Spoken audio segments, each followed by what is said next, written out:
Halo semua, di video kali ini kita akan membahas mengenai reksadana saham dan investasi saham secara langsung.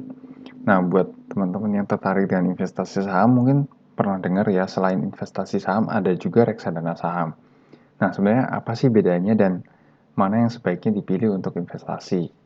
Oke, kita langsung aja, kita mulai dari reksadana saham dulu. Jadi, reksadana saham ini kita tidak mengelola atau membeli saham secara langsung.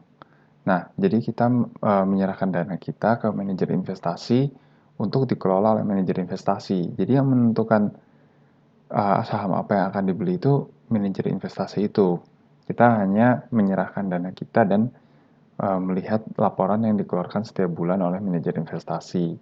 Nah, hal yang perlu diketahui dalam reksadana saham, meskipun namanya saham, tapi isinya itu tidak semuanya saham. Jadi yang dimaksud dengan reksadana saham itu reksadana yang isinya sebagian besar, biasanya minimal 80% itu berupa saham.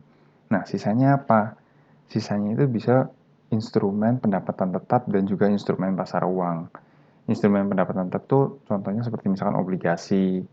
Nah, sementara untuk pasar uang itu bisa berupa penempatan di ya instrumen pasar uang. Jadi dana yang siap untuk digunakan untuk membeli saham. Kalau misalkan manajer investasi itu merasa ada saham yang kira-kira menarik untuk dibeli. Nah, jadi kalau kita berinvestasi melalui reksadana saham, itu tugas kita sebagai investor hanya memilih manajer investasi dan produk reksadananya. Karena satu manajer investasi itu bisa mengeluarkan beberapa bentuk reksadana saham. Karena strateginya berbeda-beda. Nah, misalnya ada reksadana saham A, itu manajer investasi ini mengkhususkan reksadana saham A ini untuk strategi membeli saham-saham blue chip.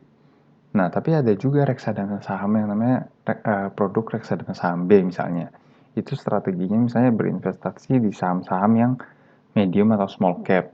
Jadi, satu manajer investasi itu bisa mengeluarkan beberapa produk dengan strategi yang berbeda-beda. Jadi, kita sebagai investor tinggal memilih kira-kira mana nih yang kita cocok produk reksadana dan strateginya.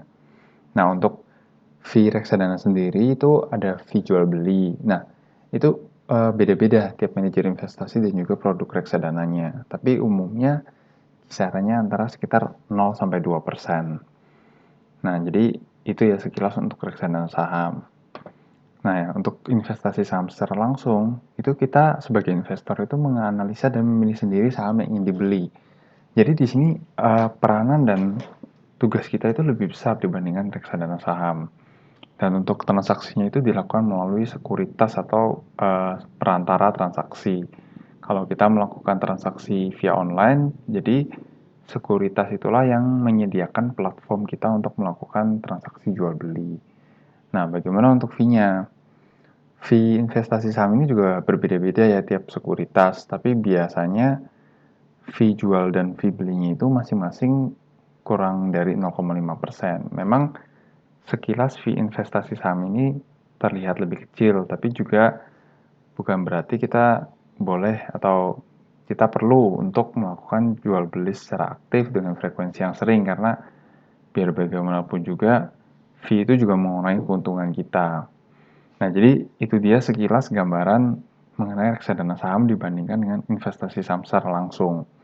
Nah, dari gambaran itu kita bisa menilai kalau reksadana saham ini lebih cocok untuk pemula. Atau untuk pemula yang baru mau mulai coba investasi saham, bisa coba dulu di reksadana saham. Jadi, sambil invest di reksadana saham, sambil belajar, sambil menambah pengetahuan, nah nanti baru pelan-pelan masuk ke investasi saham secara langsung. Karena tentu untuk menganalisa saham itu kan butuh eh, pengetahuan, butuh juga pengalaman, dan tentunya juga resikonya lebih besar. Tapi peluang keuntungannya ya juga bisa lebih besar kalau saham yang dipilih itu juga bisa menghasilkan return yang di atas rata-rata pasar. Nah, untuk teman-teman yang berminat untuk belajar investasi saham secara langsung, ayo subscribe channel Dunia Saham, karena Dunia Saham ini akan memberikan video-video mengenai bagaimana sih cara investasi saham, bagaimana sih cara menganalisa saham, dan juga hal-hal lain mengenai investasi saham. Jadi, ayo subscribe Dunia Saham dan nantikan video-video berikutnya. Terima kasih.